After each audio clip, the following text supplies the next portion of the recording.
Celtic Park and the showdown they won't forget. Penalty to Celtic. So, Joe Miller against Chris Woods.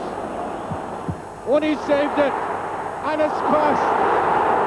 And that is a gigantic stride towards the championship title itself.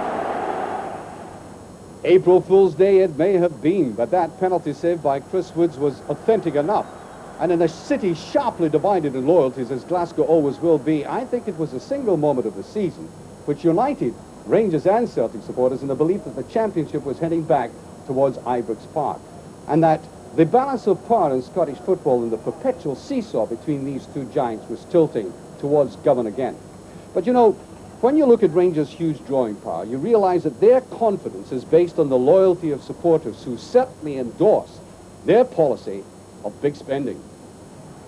So going into the market and acquiring Gary Stevens for £1 million and another Englishman, Kevin Drinkle, for £500,000 was the kind of rich intake that led instantly to robust health and early optimism. To Rangers, lavish spending is as vital as including fibre for a balanced diet. As Wilkins, gentlest of touches, Ferguson just kicks it in. As to Cooper, let's break. Oh, beautifully watched. But that really started with this excellent move by Ian Ferguson, who's been very quiet. Now watch this, the dummy and the finish that went, from that angle right through the goalkeeper.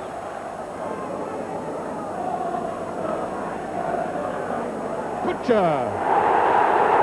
And the ball, I think, yes, it's been given. The Motherwell players are incensed by that, and we might begin to understand why they're so incensed. A lovely jump there by Butcher, and the Motherwell defender stood stock still as Ian Durrant put Rangers 2 up. Well, first to that one. Walters, Durrant through the middle, chance for Rangers, penalty. Now this was Durrant going through, Berry came right across, bundled him off, and really the referee pointed to the spot correctly. Ian Durrant is going to take this one himself. In off the post.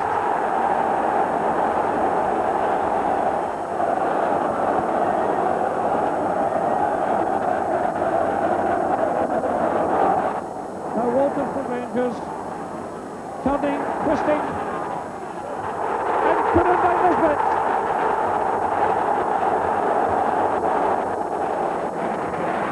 In purely monetary terms, I suppose Andy Gray at £25,000 is worth about Terry Butcher's kneecap. The old warhorse, though, added wit and wisdom to the pool. But, as a Rangers supporter from his youth, he hardly sat and watched his first few games in comfort. Great run here by Ian Cameron, the wide midfielder, setting up Billy Davis. Great strike, St Mirren in the lead after 13 minutes. St Mirren defence holding for the moment, but Rangers continuing to play the ball in from all angles. Graham Souness, the player manager, with a shot. Just wide of the target. Rangers still down by 1. A corner from Davy Cooper, placed in. Butcher with a header. Handball, said the referee. This time Davy Cooper against Campbell Money, and the kick is good.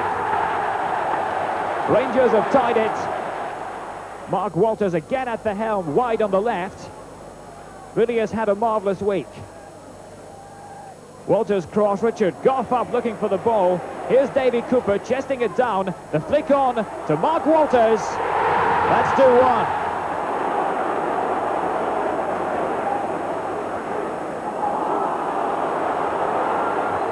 Butcher intercepts. Davy Cooper. He's beaten the offside trap. Ian Ferguson. And that breaks the tie with 6 minutes left to go. It was Davy Cooper who set it up, sending the cross deep. The Dundee United defence caught out, and Ian Ferguson with a header, beating Billy Thompson. Rangers are in the lead. kick to Rangers, taken by Mark Walters. Dundee trying to clear the lines, but Kevin Drinkle with the header. Drinkle making his comeback in this game after injury, and Rangers are in the lead.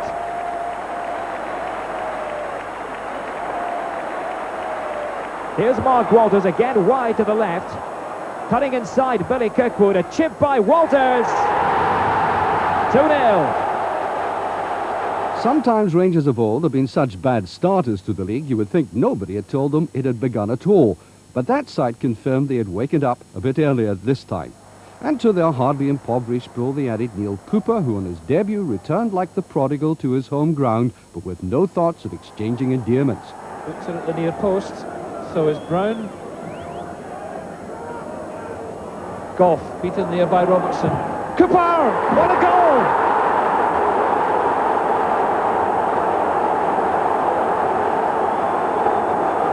Minutes from half-time.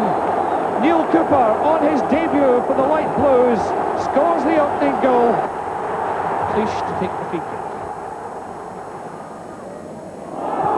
Goff and Dodds away by Stevens. Aberdeen keeping the pressure on. Hewitt. Penalty. Ian Ferguson could do little about that one as John Hewitt's twisting and turning. You see it quite clearly. Inside the box, that's a penalty. Up comes Bett. Aberdeen are level.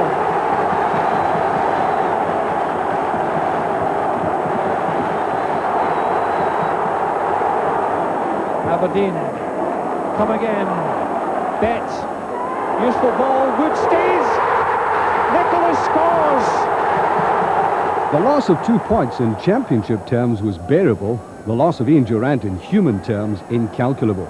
If they felt they had suffered more than their fair share of misfortune, fate was to pull another trick that amused nobody at Ibrox, especially Ali McCoist. Long ball intended for Kevin Drinkle, who's onside. Drinkle's cross. Ali McCoist was waiting in the middle, seemed to pull up, and McCoist will require treatment. Richard Goff, the central defender.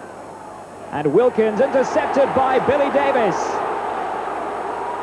And Davis with a pass to Mark McWalter. 1-0 St Mirren.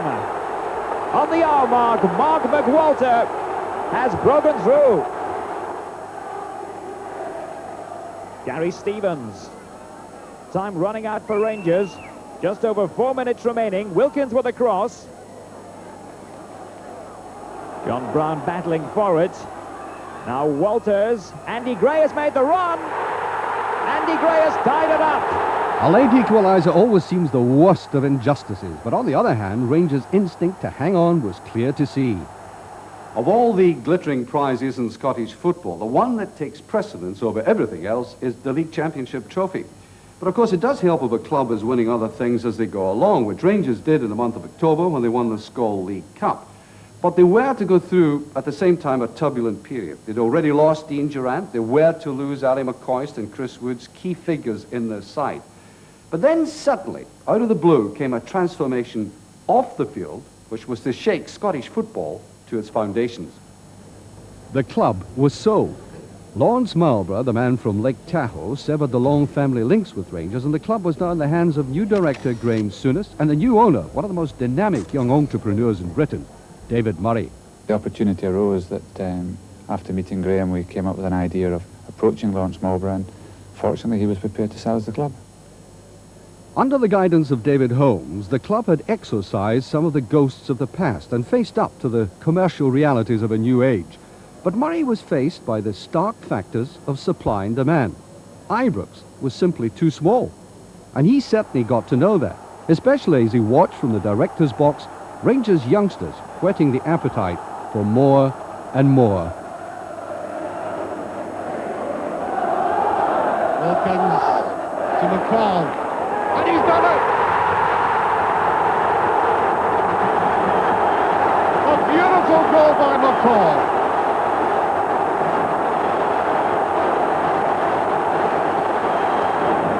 And with 22 minutes gone to the delight of this huge crowd at Ibrox. A superb goal by this young man. Very neat play again by Wilkins, and what the coolness, almost iciness of the way he finished it off. The queue to get into Rangers' first team shows how strong the pool is. John Brown fits in anywhere. Nicky Walker was good enough to hold the fort in time of need. Ian Ferguson ignites rather than just plays football. And his namesake Derek has an injury record which makes him the most fragile in the side, but for all that, his smooth technique is the blender of the assorted styles around him. Here's Ferguson. Going on the inside and trying the shot. It's a goal! Alan Rough is stunned, but Derek Ferguson has made the breakthrough. And that could be a vital goal for Rangers. After 21 games, Rangers were beginning to consolidate themselves at the top. Now, with due respect to the others, Souness was looking over his shoulder at one team in particular. They came to Ibrox on the 3rd of January. Can't get it away. Feels for a free kick, and it is. And that was a very bad piece of play by Ray Wilkins. An astonishingly slack pass which brought this foul about, because McAvenny is very dangerous in that position. Seemed to me he threw himself a bit. There's only a minute gone. Celtic could take this. It's just there, yes. Morris, 1-0.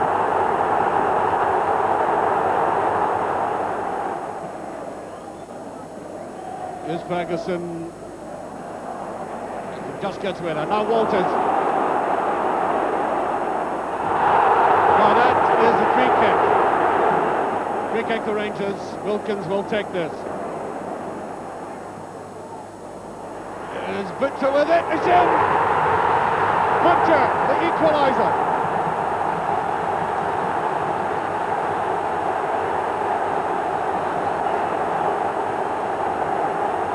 Terry Butcher, rising above them all he needed was the slightest glance, and it soared away from Bona.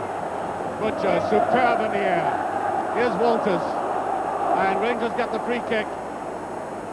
Brown on towards Ferguson. Here's Drinkle. Feels for a penalty is given.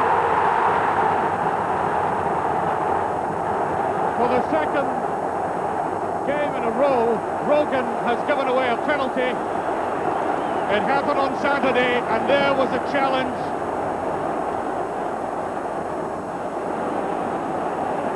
Well, Mark Walters,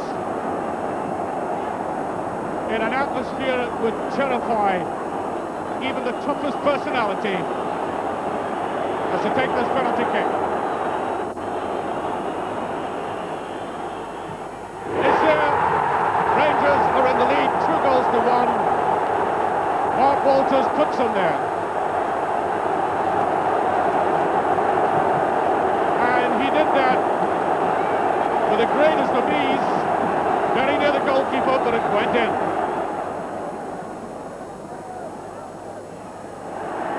Ferguson with the shot, is there.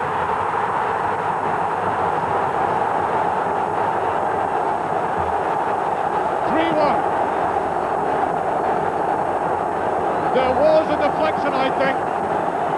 In came Ferguson, and that shot whistled in, and I think there was a deflection. But Rangers are now 3-1 in the lead, and we've played 1 minute of stoppage time.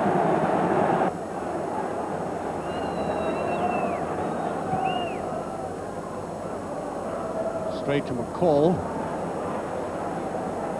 Drinkle. That's a beautiful ball.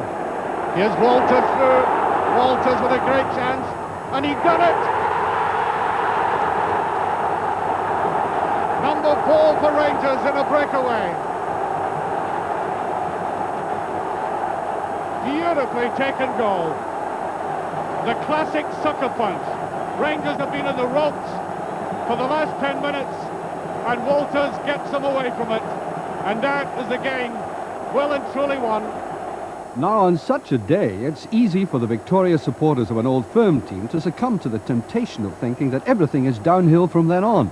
This euphoria was accentuated when Ali McCoist, who had tried every known treatment for that injury, finally got his hamstring to cooperate again. His colleagues softened up the opposition first. Chip towards Derek Ferguson. He brought it down well, and Geddes, Ian Ferguson.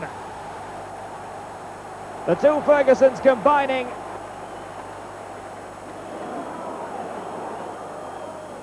And the free kick into the wall. There's Saunders, and right, he's done it. Dundee a level. Walters' corner. And again, Geddes off his line. There's Ian Ferguson. And Butcher might get it in. He's done it. Well, it was messy, but they all count. The punt by Stevens. And Ian Ferguson racing down the right. Has Drinkle in the middle. Also Ali McCoist, he scores. And the Ali shuffle. 3-1. Ferguson, Walters, Stevens to Ferguson. That's a better ball to Monroe. Does very well, he scored! Oh, very good goal by Monroe.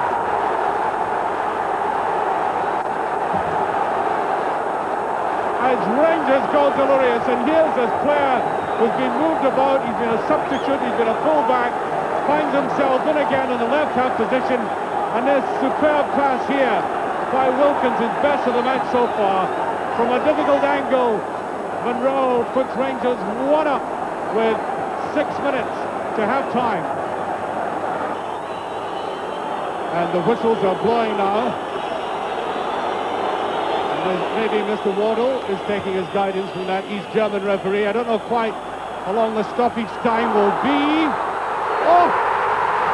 It's an own goal, would you believe? Not since Laurel and Hardy made fumbling an art form has it been such a delicate piece of farce. The Rangers manager wasn't laughing. In fact, he exchanged words with the linesman, which were far from pleasantries. But Souness did smile, though, when Chris Woods came back after a 4-month illness. Oh, he's nowhere near that. Pass towards Martin. With that shot, McCoist, and Ferguson done it. Brilliantly taken.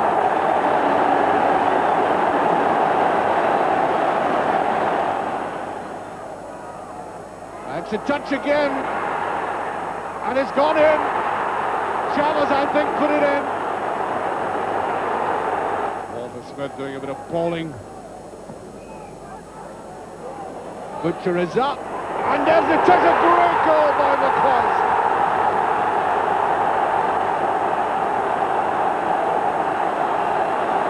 Butcher gave the assist, and McCoist in like a flash.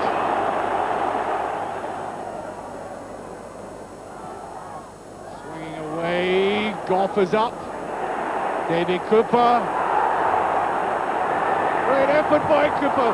Walters has done it. 3-1. Still in front, but feeling the pressure, and with Dundee United, Aberdeen and Celtic refusing to slacken, Rangers went into the marketplace again. Mel Sterling came to Ibrox for £750,000 to fill any possible gaps caused by Rangers' booking statistics, which made Terry Butcher especially vulnerable. Long ball low through the legs that time of Wally Jameson. And Kevin Drinkle's cross to McCoist. There's Ian Ferguson. He makes it count. Rangers building up again. And spaces in the Hamilton defence. Kevin Drinkle in the middle. Blocked away, and here's Mel Sterland. Great way to start off your Ibrox career. The man they used to call Zico makes it 2-0.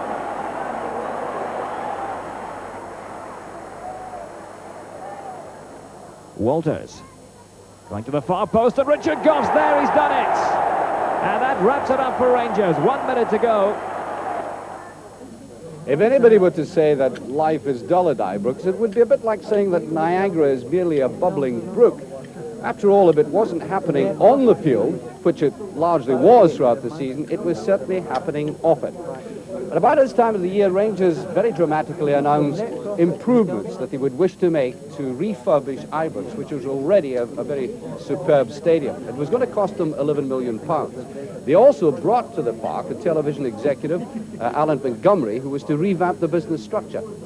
They want more facilities like these. This is the McPhail Suite, which is the executive area for the main sponsor. They're going to build new boxes and a new stand. That's all a sign of a club very confident of its future, even though just over the horizon then was a visit to a hoodoo ground, Celtic Park.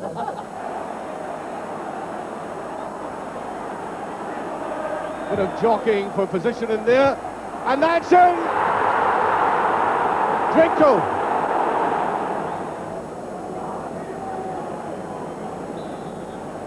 There's Ferguson with a shot. Oh, it's a brilliant one. And he's gone in. It's a second for Rangers. There's Brown. Yeah, too many Celtic players going at it. Joe Miller.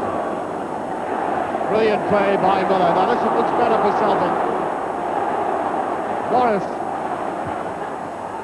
There's a great chance. He scored. Walker. Nice touch there, Joe Miller. Richard Gore. That's a field for a penalty. The penalty's been given. It's been given for handling. So, Joe Miller against Chris Woods. Only saved it, and it's passed. Now, at the end of such a day, it is natural to feel you not only have won a football match against your oldest rivals, but conquered the galaxy to boot. You really would have been hard-put to have had a logical conversation with these gentlemen of the Terracings to persuade them that there were still 6 games to go. The supporters at a ground where winning has had a rarity quality were letting themselves go. Yet the nerves were stretched to the limit by Motherwell, who were almost the official party ruiners at Ibrox. Almost, but not quite. Ali McCoist caused relief to surge round the ground like a tidal wave. Well, Ibrox may be a changed place from the old days when everybody virtually had to stand. But the atmosphere in the renovated and modernised stadium is absolutely marvellous, and indeed is the envy of the whole of Europe.